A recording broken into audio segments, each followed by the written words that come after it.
வந்து எங்க உள்ளம் முருகிய வேண்டி நின்றோம் வேலையா.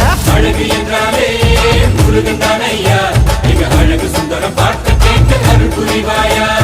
சேவல் கொடியுடன் சிரிக்கும் முருகையா, எங்க வாழ்க்கையில வெற்றி பொங்க தருவாயா. ஆறுபட வீடு கொண்ட முருகனுக்கு அரோகரா, அப்பானுக்கு பாடம் சொன்ன சுப்பனுக்கு அரோகரவும் பேர சொல்லி இந்த ஊரே வந்தோம். உன்னை தேடி வந்து எங்க உள்ளம் முருகிய வேண்டி நின்றோம் வேலையா.